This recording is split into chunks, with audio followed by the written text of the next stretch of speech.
Hello. Hello, hello, hello. Hey. Hello. Hey, this is Meet Pie. So we are in the middle of the week, in the middle of the day, and we gotta chat about Python.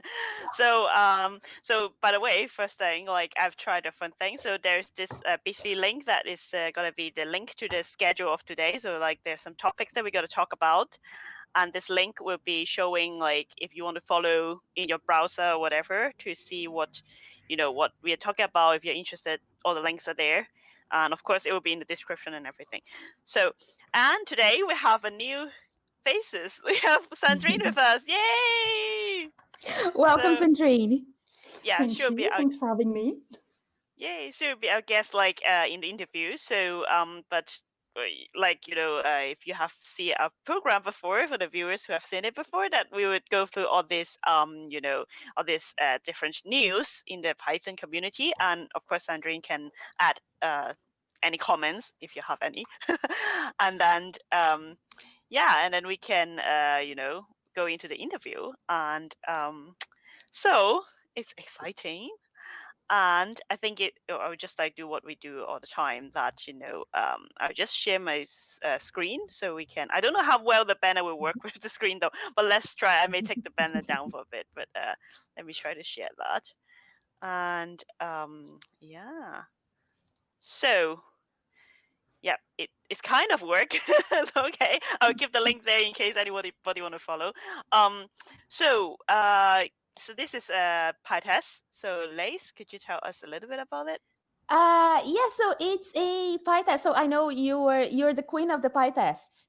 I'm not. I've been working for PyTest, but anyway, take us away. Tell us what it is about.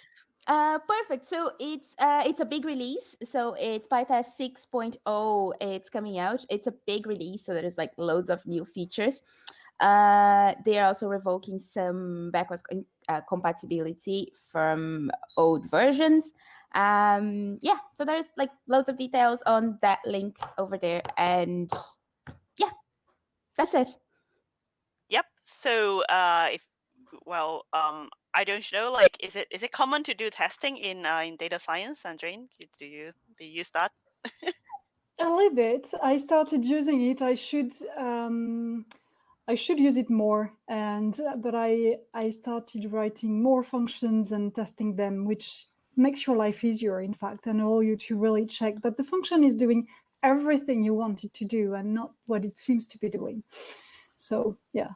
But after that, like for all the tests for deployment and things like that, it's not really my part. Yeah, I know. Yeah, because Python do so many things. Like not everybody use Python the same way. We also have another news. Not news. I just found it funny because like I was building a Discord board, like for EuroPython, and then I read this tweet from Marietta. In case you don't know, like she's one of the co-developer of CPython, and also she helped organizing PyLadies, and you write a bot. So now if you want to make an announcement to PyLadies, you can basically, I haven't actually looked at it like how it works, but I guess it will be like you post it. So maybe you make a pull request to that repo, and then, you get a, and then label it correctly or something. Or maybe open an issue. I don't know. I have to really look at it. And so yeah, and then you would have your message in your Slack channel. So yeah, I think it's like have a way to officially announce something. So I think it's interesting that bots are everywhere now, and I kind of like building bots. And I think Lace is building one. Is it like you're building? Yes. So yeah, we had this idea. Actually, it was Chuck's idea initially. It's a chatbot that uses sentiment analysis to kind of like serves like a counselor to people. So like when people are feeling a little bit low, they just go to the chatbot and type, "I'm feeling low. What do I do?" And the chatbot tries to cheer them up, or the other way around, of course. Yeah. So, or you can like show them puppy's picture. I don't know. That's something you could do with a chatbot. Also, there is PyCon Africa. Yay!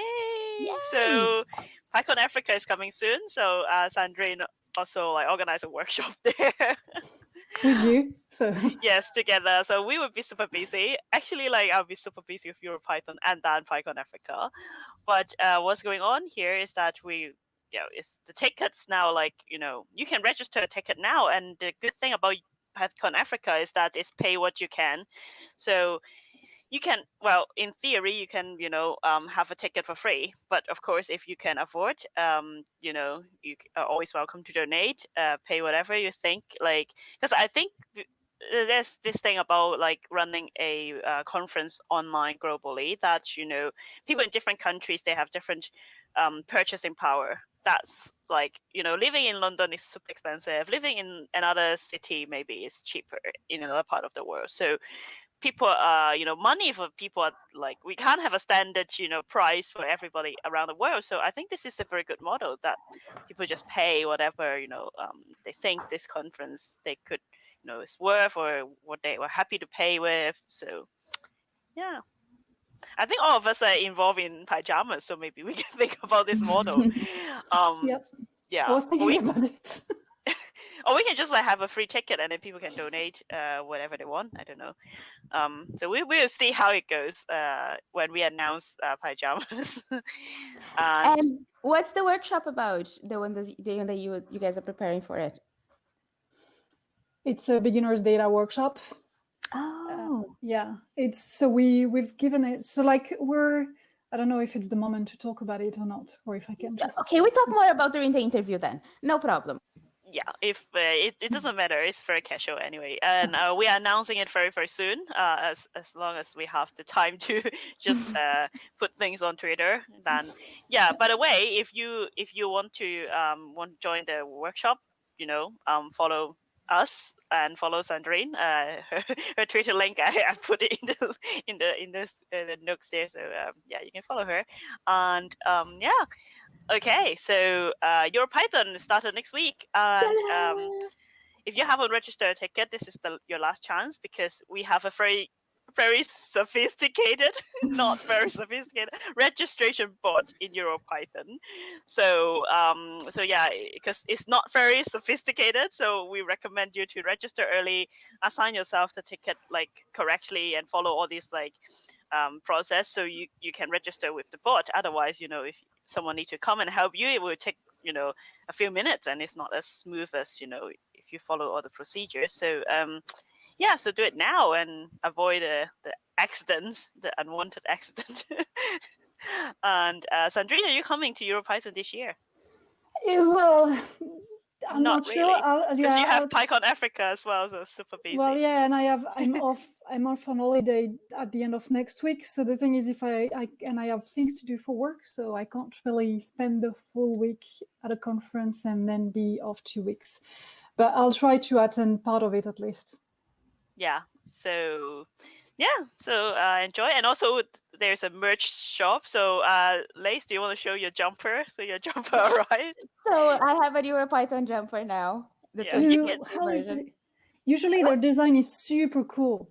Yeah, yeah. This one is it's the same logo that they were using for the Dublin one, the Dublin edition, but then it didn't happen. So they just decided to keep the same art and the same logo and everything, and just change for an online hosting instead. So I'm going to be able to use it next year as well. Yeah. And the good thing about this year is like you're not forced to give in like a t-shirt that you may not like, because you can go to the merch shop, you can customize it yourself with the logo and everything. You can choose whatever merch that you like. You can have a mug if you want a mug. If you want an apron, you can even make an apron, and you can have a beanie, have a jumper or t-shirt, whatever you like. And also t-shirt are different, like v-neck, fitted or like straight cut. It's gonna be fit everybody. This is the most diverse merch that I've ever seen in a conference. So yeah, it's a very diverse merch shop. Absolutely, yeah, there's everything there. By the way, yeah, you got a beanie, right, Chuck? I want to get a beanie, but and then on a second thought, that because I have too many clothings at home, so maybe I should save the environment, not getting anything. But I'm still debating. So yeah, so get it today. I think today's the last day of the sale, so not like there's 15% off or something. So yeah, today is the last day of the 15% discount. Absolutely, you're right. I have to decide today then. Okay, so more events in Dublin. Actually, like not Dublin, but like online for PyLadies Dublin. I mean, it's still being recorded in Dublin, so I give you that one. Yeah. Yeah, so PyLadies Dublin is hosting a super cool event on AI, so it's basically neural networks. And Vicky's going around trying to test a few different setups as well. So it's very interesting, and they get together every month, once a month. So it's promising to be a really cool event. So yeah, just if you're around and if you have not that much to do, just join them because the PyLadies events are really, really cool. Yeah. Right. So I think we are a little bit like earlier than the schedule, but I think it's good that we have more time to chat. So let me stop the sharing first and go back to this setting. I like this three kind of Okay. parallel, like this. So so we have interview with Sandrine, and so I think we haven't proper like introduced you, or like we haven't give you a chance to proper introduce yourself. So what I would do is like I'll take down the banner as well, so you can see our name now. Yay! So yeah, I love you got your pronoun there as well. That's super smart. And yeah, and this is your time to give us your self introduction. So maybe tell us what you do and how your Python journey is going and things like that. Yeah. So yeah, but the pronouns, I'm trying to be good and put it everywhere, but I don't always think about it. I have to put it, for example, on Zoom. It's not. I have to change that. So my name is Sandrine. I'm French. I'm based in London. And so my background is into teaching maths. So like I studied maths, pure maths. And then I started teaching. That's what I wanted to do when I was a kid, and I really liked it. And after, I don't know, a long time, 12, 15, no more, 15 years, something like that, I wanted to try to do something else for different reasons. But I have always, like, my parents were retired, but like were teachers. I'm a teacher. Like lots of my friends are teachers. Not all of them. I have friends who are not teachers. But yeah, part of them are teachers. So yeah, I was interested in discovering something else, and so I decided first to move to London. And started by teaching in London because I thought it was silly to move to another country and don't teach and see how the system is and the difference between the two countries. So I started with that, and also it was my comfort zone. So moving to another country, not having a job and everything, it was easier for me to find a job in education. And so I've done that. And parallel to that, I started learning to code. Well, we would say self-taught, but like I don't know if it's a correct word or not, because I didn't just install Python and learn. Like I used books, I used websites, I used stuff like that. So I used resources. Everybody use resources, even they they already know Python, but you never know everything about Python. Exactly. So, you would use documentation at least. Yeah. Yeah. So that and data science, I would say data science, the fact that I taught maths, that I learned maths, I studied maths, definitely helped. So for me was learning how people are doing it, but I had, let's say, the basics of maths, well, more than the basics, but I knew like most of the maths behind it, so that helped. And then I tried to get a job in data science. Yeah. And that's like, I know everybody was looking up to you. Like a lot of people want to switch to become a data scientist, and maybe you can give us some tips afterwards. So yeah. I wish I had like good tips, but the really difficult part is to get your first job, find a company that is willing to bet on you, even if you don't have the like a computer science background, and even if you don't have I was lucky to have a degree in maths.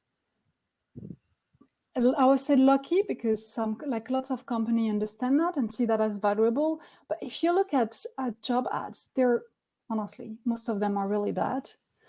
And I can't, like, there are lots of job ads where PhDs are required. Like, you don't need a PhD to be a data scientist. That's crazy. Like a lot of because I work in data science as well before. Like, and a lot of jobs they want a researcher. So it's very broad spectrum. Like, you don't want everybody in a team to be a researcher. Otherwise, like, nobody's gonna put the thing in production or something. You know, like. And on top of that, because like data science is still, like, in my opinion, like I'm talking about the data science part that is really R&D. That's what I'm interested in. But even if people don't have a PhD, that doesn't mean that they can't do research, that they're not interested in everything. If you need people to have a PhD, for me, that means that your recruitment is broken, and like you don't really know what you're looking for in people, and you're not able to evaluate what they can bring to your company. You shouldn't need for them to have done some research already for them to do research for you. Yeah, but I find that silly. Yeah. But that goes a little bit, the whole thing of having a PhD and like the years and years of experience goes a little bit with, I don't know if you have seen it, this week was going around, Sebastian Salgado, the tweet of the creator of OpenAPI, said that he was looking at a job board and he saw a company asking for someone with, I think, 3 or 5 years experience on OpenAPI, but he created OpenAPI a year and a half ago. Somebody doesn't know what they are doing when they write the job ad. Yeah, I've shared that with a group. That tag doesn't exist at the time. Sorry. Yeah, I can send you the link now. Yeah, you'd be like, I'm the creator of that, but I'm not qualified because I only created it a year ago. So. Yeah, and the thing is, so like there are the people writing the ad. That's not good. Like the people writing the ad should know what they're looking for. So either, I don't know if it's HR people who have written this ad or if it's people who don't know data science and want to hire a data scientist, but like you should get some help. You shouldn't write it yourself if you don't know what you're talking about, because you will not attract the good person and you will not find the good person for your company. Yep. Yeah. So I think there's lots of challenge for for in the data science, like for anybody who want to get into the industry. So so what do you think, like, because do the beginners get enough support? Is it like enough workshop for beginners? Like we are running the workshop for people to learn data science, but like, because I know that we are not the only person doing it, right? Like only people doing it, right? So because like out there's lots of workshops for beginners. Some of them are even like it's not free workshop, they are pay workshop, on Udemy or things like that. So so in your experience in kind of knowing some of these workshops, like, do you think there's enough workshop that's actually truly absolute beginner friendly, or like if there if there's a problem, then what is the common pitfall? So I'd say one of the thing is to define what a beginner is. And that's something I've talked about with people during conferences. When there are talks for beginners, what does it mean? Like beginner in what? Beginner of, like, for me, it means you don't know anything about anything. So like you've never coded in Python, you don't know what a command line, like you don't know how to use command line. You don't know what you're gonna do in the next hour. So that's what you should assume when you're talking about beginner. And I think it's difficult for some people, and honestly, that's something that I found difficult when I started teaching maths. The most difficult thing was to put myself in the place of the kids that I was teaching and say, okay, they're 11. They only know that. And that's normal that they only know that. But I can't use vocabulary that they don't know. I can't ask them to be able to do something that they haven't learned. So I shouldn't assume, because that would be easier for me, that they are able to do this and that when they're not at this stage in their development. And it's difficult because we're all adults, so it's a little bit different than when you're teaching kids. But one of the things, and that's something that I saw when I started learning Python and go to conferences and workshops and things like that, it's like people want to, well, in data science anyway, because it might be a little bit different in other further topics, but they want to teach you data science.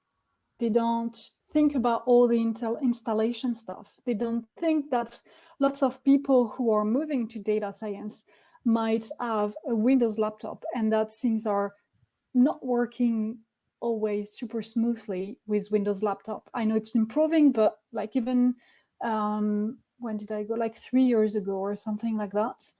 I struggled and I could never do the workshop because even if one of the organizers tried to help me set things up, we didn't manage to do it. So that's something that people don't think about enough, I think, when they're preparing their workshop. They just like, yeah, okay, open this notebook, let's go. Yeah. So if that's something you're expecting, that should be said in your workshop, like in your workshop description. And like for me, because I'm not good at these things, I say, okay, I can't, like I might not be able to help you if you're not in the system, if you're not using the system I know. So please anticipate and get that installed. And if you need help, reach out before the workshop. Yeah, because I remember my colleague is like, I work in a startup, and then the team, like most of it, they are like we are developers. Like we have a few colleagues that we try to include them in everything. So it's like, oh, help them to like should install our thing and try it out, and like someone just say like, oh, check in this repo, and then he was like, wait a second, like what do you mean by that? How to do that? Like, do I first open this like terminal, and then what should I type? Like, so yeah, like yeah, sometimes people just oversee things, like assuming that all everybody can use Git. Well, only for developers, I guess, but not everybody. Sorry.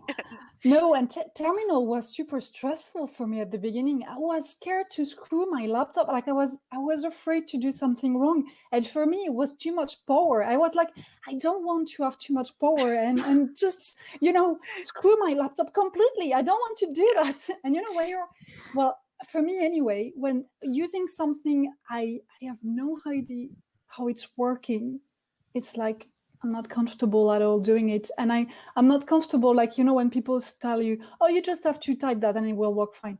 Yeah, okay, but what does it do? I'd like to understand what it does before doing anything. Yeah, the opposite, because I know some people, they just sudo everything. So sudo is Oh like my giving you God. admin power to do whatever they want, right? And then there's always like some comic joking about like a senior developer cutting a junior developer sudo everything. It's like, no. When there is a sudo at the beginning of a line, I'm like, oh, do I really want to do that? Yeah. Can I do that without the sudo maybe? Yeah. Well, first try without the sudo. Yeah. And then if it doesn't work, really think about what you're doing. Make sure it's the good thing to do. Save everything. Backup. Make backups. Yes. And the force on GitHub.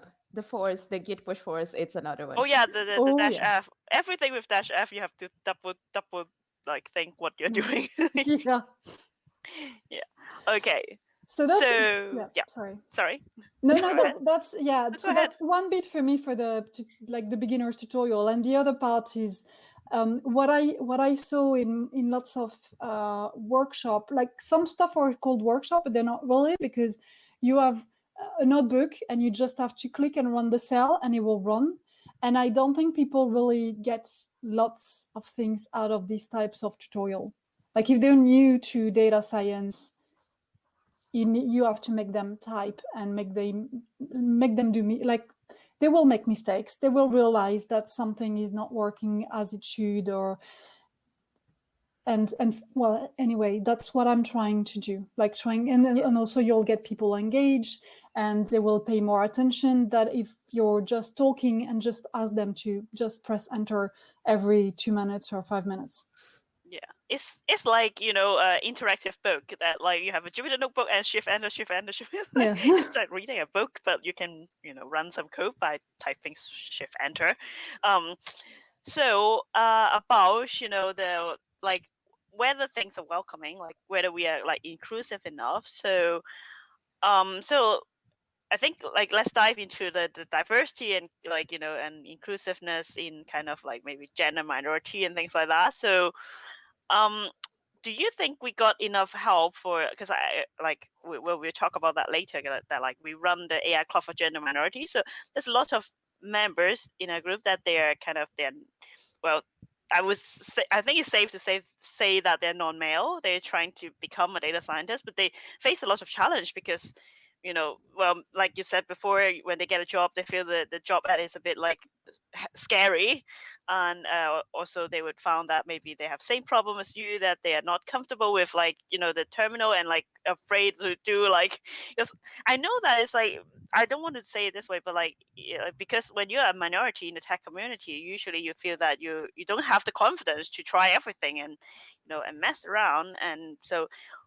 like, yeah, how do you think that, like, do you think there's enough support to help to improve the diversity and get these people to come into the industry, or like what should we do?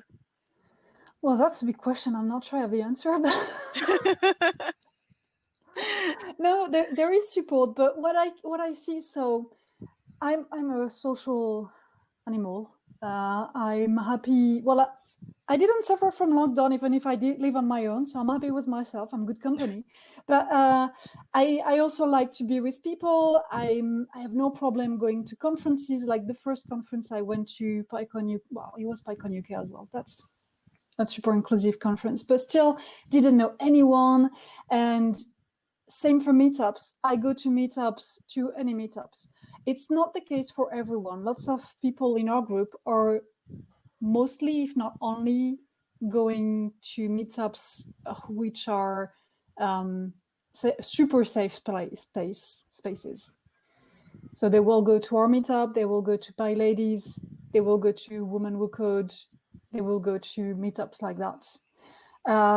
And for me, it's a little bit of a shame that they don't find that other spaces are safe enough for them to go there, because they're missing on some stuff as well, which is talks, yes, but networking as well, and meeting other really nice people. But I agree that it's like not all meetup are as safe and inclusive as ours, and it's a little bit difficult. And there are other topics, there are other reasons why it's difficult for people to go to these meetups. There are like people who are in charge of a family, and usually the people who attend our meetups are the ones who have a lot of charge. I don't know if charge is the good word, but The like responsibility for the families, yeah, take care of the exactly. kids or take care of the home, and yeah. So for them, going to meetups in the evening is a little bit tricky.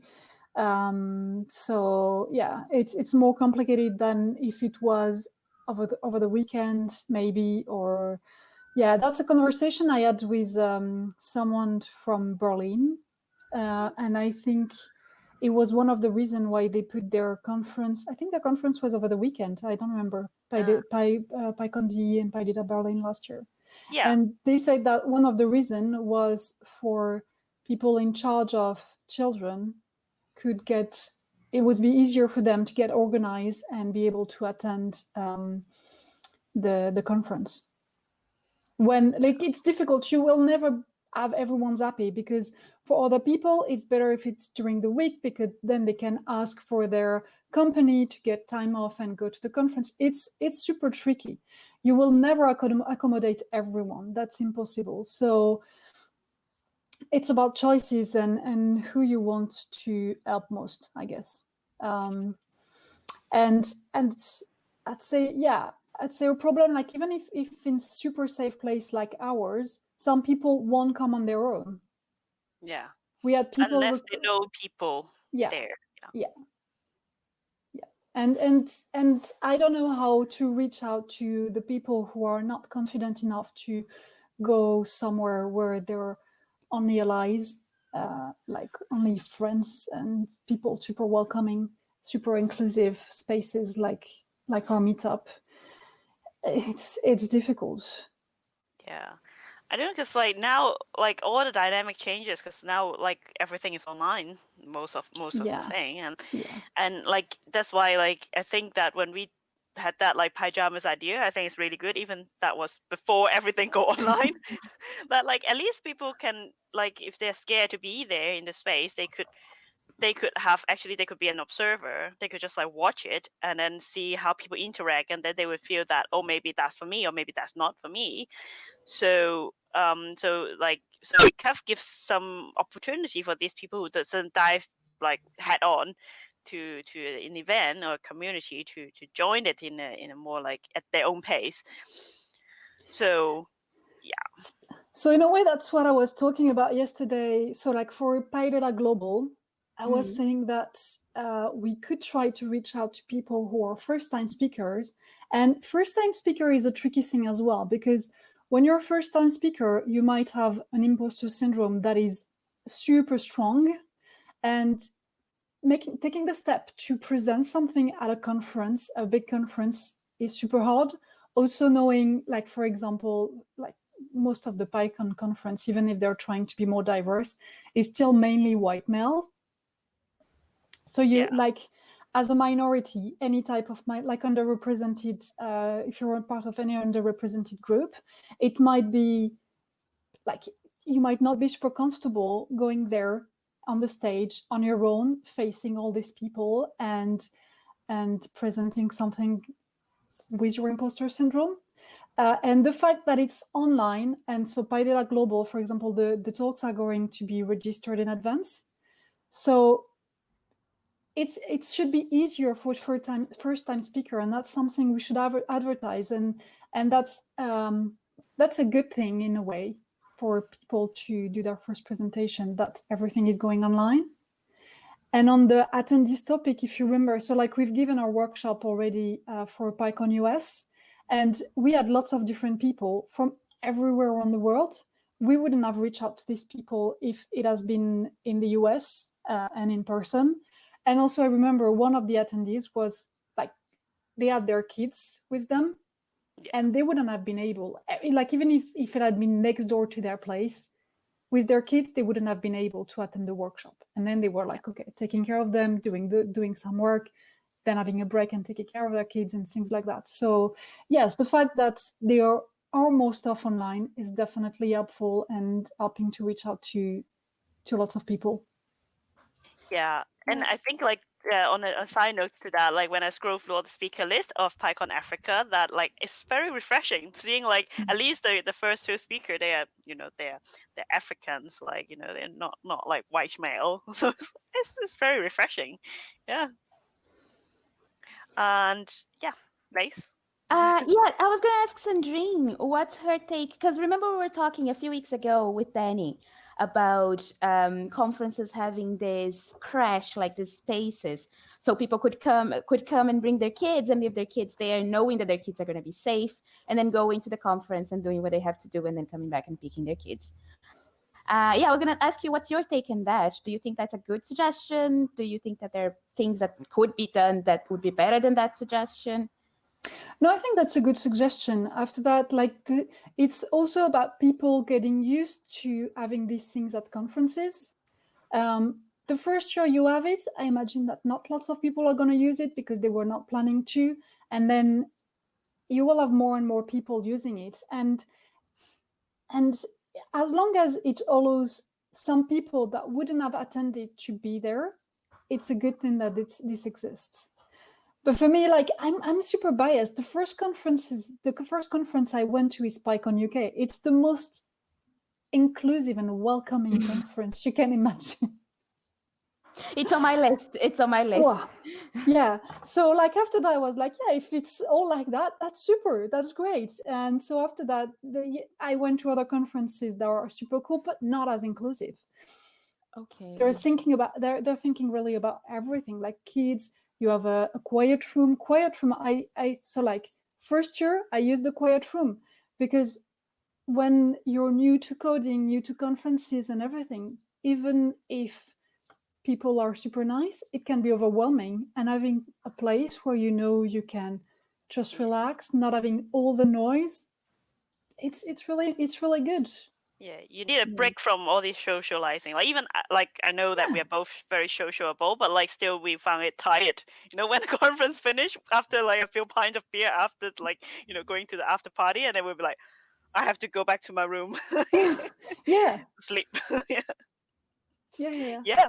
So following that, I think there's always a debate like between, because like okay, so because we organized the AI Club for Gender Minorities, so like what we have done is that we provide a safe space for people that that is they feel safe to join our meetup, but there's always some like criticizing like, oh, but like you shouldn't close your door to just be including all these people. But like, so I also think that maybe there's some advantage of like making this, like for example a PyCon US, let's say, a conference that is more inclusive. So what's the balance between like providing a safe space that's only specific for minorities and trying to be more inclusive and include everybody else, so it kind of normalize this kind of minority thing? So what do you think the balance is? That's difficult, and it's difficult because like once again I like our meetup, and honestly between going to our meetup and another one, the experience is different, and it's like going to ours is not tiring. When other meetups were they're open, like the meetups open to everyone, it can be tiring. It can be tiring because you're in a crowd of people who are not like you, and I know I'm privileged. Like I'm a white European woman. I'm still part of the privileged people, but and another thing, I played basketball a lot and was like around men a lot, so I have no problem being in a crowd of men. But still, you will still have silly questions. You will have questions. You will have, even if they don't intend to, people will question what you're doing, why you're here. If you're just like, are you a project manager? Yeah, you can't put your gut down. Like you can't always, yeah, exactly. You can't be technical. You can't be an expert. You can't, like, you have to justify yourself. Not all the time, but you going there, you know that you might have this type of question. Going to a safe space, you won't.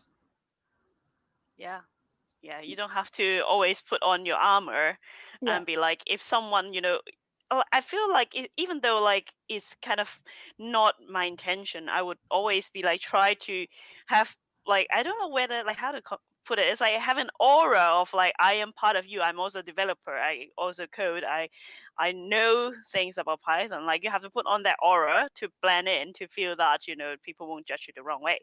And but I think in a safe space, because like we all know each other, we're all equal. It's fine. It's more like, But I think that's what like the majority of like the mainstream conference need to aim for, right? To let people to be like, you don't have to put on this armor. Actually, that's fine. But it's difficult, like especially in a conference when there's like 1,000 attendees. How can you ensure that? How can you ensure that? No, it is difficult. But the thing is, I think because in a conference you will never achieve this degree of safe space, and that's fine. Like I don't think that's possible. But that's also why I think it's important to have this small safe space if for people who are not comfortable enough to go to conferences, or I know someone who went to give a talk at a conference and it was too overwhelming. So they gave their talk and then they left. So there were too many people. So it was too much for them. We have to think about that. Like some people are introverts, and it's difficult for them to go to spaces where there are lots of people. So having small spaces is good as well. About having allies coming at meetups, we tried that. It was not a big success.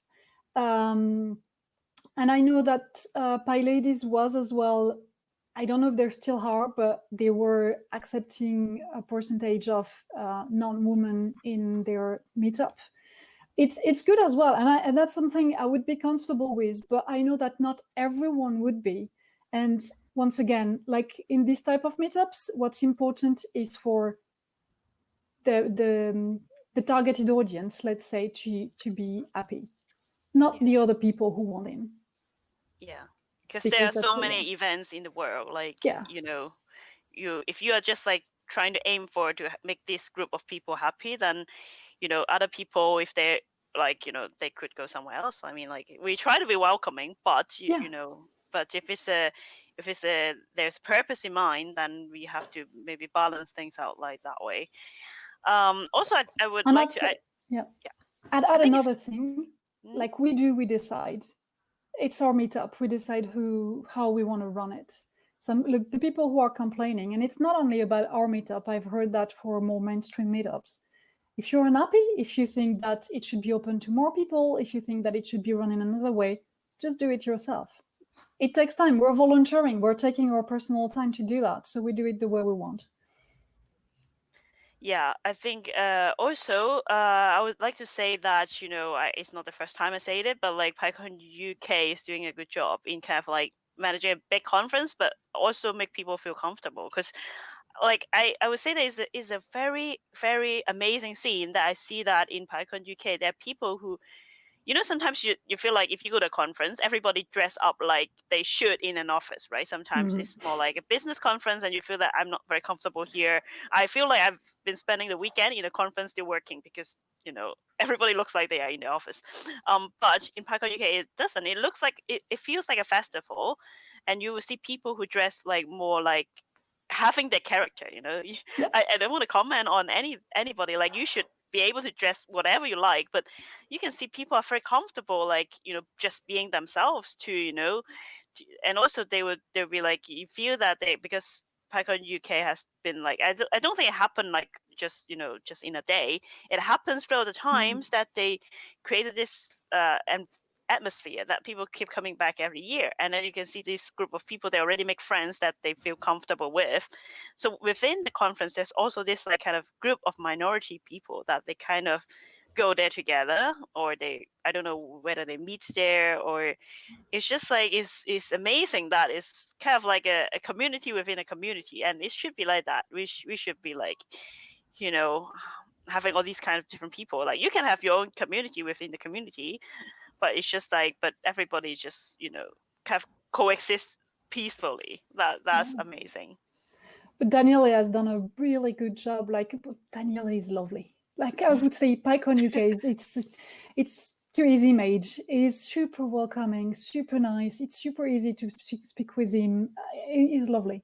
And yeah, at PyCon UK, you'll see real unicorns. Like, you will see people dressed the way that you want, and everyone find that normal. And yeah, like PyCon UK, everyone seems comfortable, and the people who are not, like the few people I heard complaining is people you're like, you shouldn't be there. They were complaining that it wasn't so professional, blah blah blah, because this and that. You're like, no, it's not. We're like, it's volunteer run, and it's not like, yeah, there was a mic problem in the room you were in. Oh, poor you. Yeah, I mean, then you should go to maybe some of the conference that's organized by a company that and cost that I don't know sell how much. ticket for a few £100, more than that, or £1,000. So I think we are kind of running out of time, so let's ask you a few, like, I think I will ask you the last question. I don't want to, like, I wouldn't want it to overrun, because like I know that you have to work. So so we have talked about this "hey guys" thing a lot. So so for me, my favorite is to say "hey beautiful people" instead of "hey guys." So do you have one that is your favorite that you would just like now just forget about "hey guys"? Like, there's one that you use all the time. I really love your "hey beautiful people." It's really like, it's really a good one. After that, I guess I thought about this one, and I guess it depends if I'm talking or if I'm writing. I say, like, I'd use "hi all" if I write, probably, but when you're saying it, it doesn't seems right. It's not easy. So, or I just say hey. hey Yeah. everyone or stuff like that. But I Everyone is didn't good. find Yeah. one I would go for each time and that I really like. But I stopped using a guys a long time ago. And as a non-native, originally I didn't really pay attention to it. Also because I had a friend who is from the US and was using it all the time. I think it's mainly US because like it's all on the Yeah. TV and everything. It's just like, hey guys, it's like yeah, it's become catchy. But I mean, like if you think about the context, because Yeah. in a place that is not popular to use, because I think it's the cultural thing. So if you are from a place that is kind of English speaking but not influenced that much by the US culture, then you think like that's weird. Like because there's some women in there. Why do you say hey guys? Like Mhm. what do you Yeah. mean? So that's Yeah, and when I like once I said, oh no, we shouldn't use like we were doing fake presentation and the person was using a guy, like guys, and I was like, one of my feedback was is that you shouldn't use guy, and someone else say, oh yeah, that's not very professional. I was like, no, that's not the problem. Well, no, it's not very professional, but it's not gender neutral.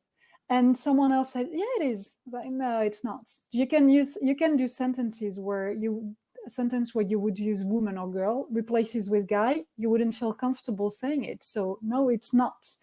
So like, yeah, like saying I dated these, like, or I'm gonna date these guys when it's romantic stuff and you're heterosexual and a male, that's not something you would use. You wouldn't use guys instead of girl or stuff like that. So no, it's not gender neutral. It's used as something gender neutral, but the fact that it is, that like there is something behind it, it's patriarchy. So yeah.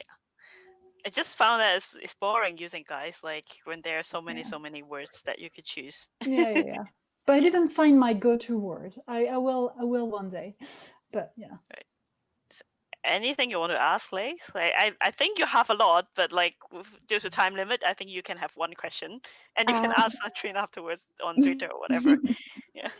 Yeah, I know you, Sandrine, from Pyjamas, yeah, from the terms and conditions and the codes of conduct. Yes. Yeah.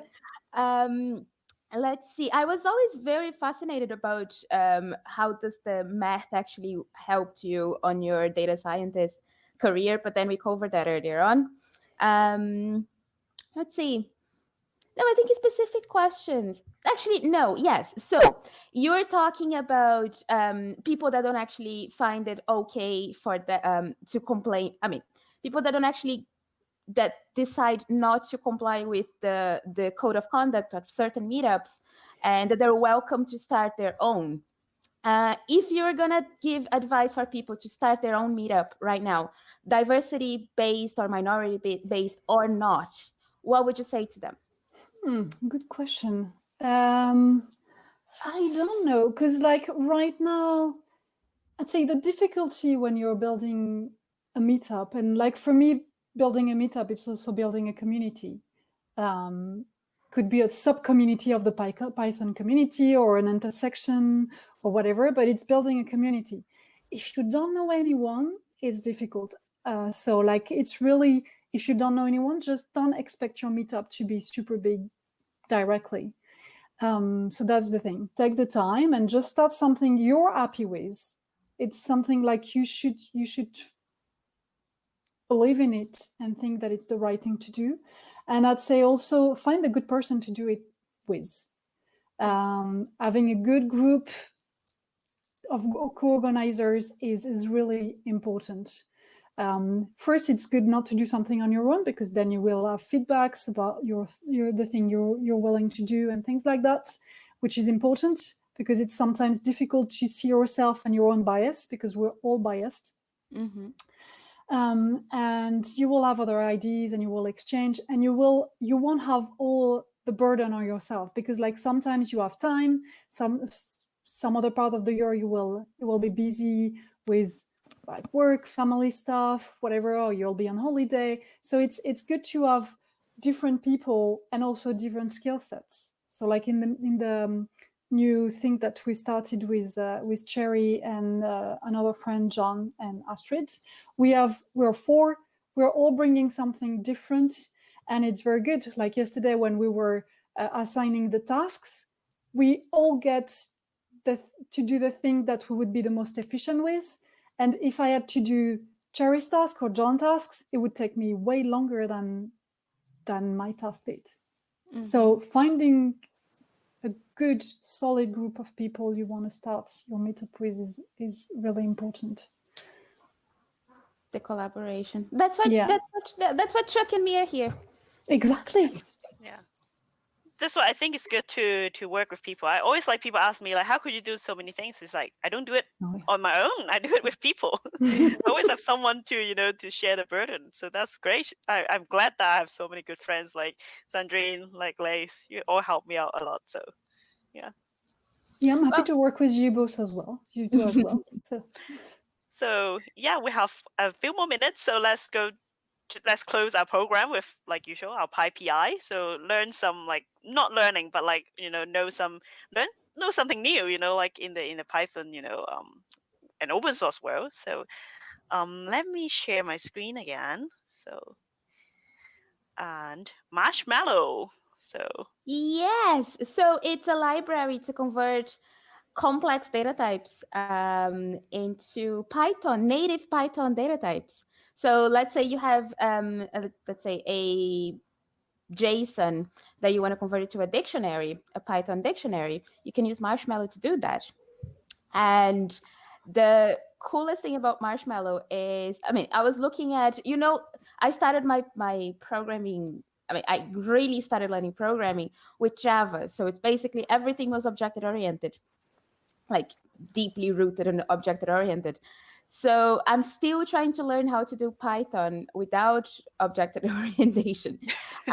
Yeah, I stumbled a little bit on that.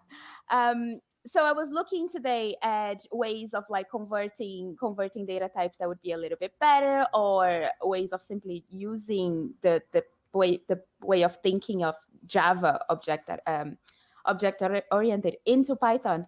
And then I found this Towards Data Science article that spoke about programming object-oriented programming in Python using Marshmallow, because Marshmallow just compartmentalizes everything.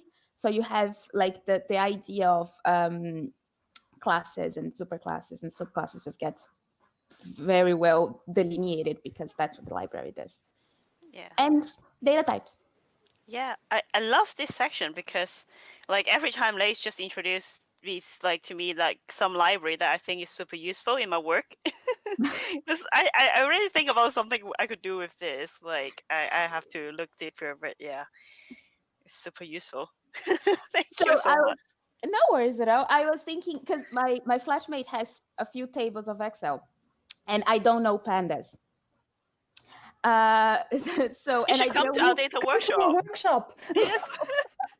So I was thinking about calling Chuck and saying, Chuck, can you please help me with pandas? I need to slice this CSV. But I didn't want to do that. So I was looking at ways of like how convert, like the converting of types, and that's how I got it. Like it was interesting because of that as well. Anyway, cool. I'm glad you liked it. Now, what's your news?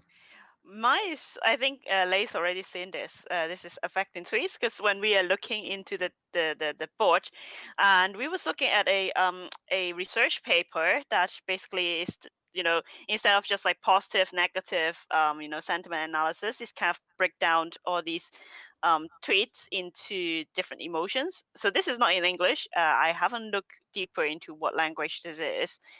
If you know, tell me.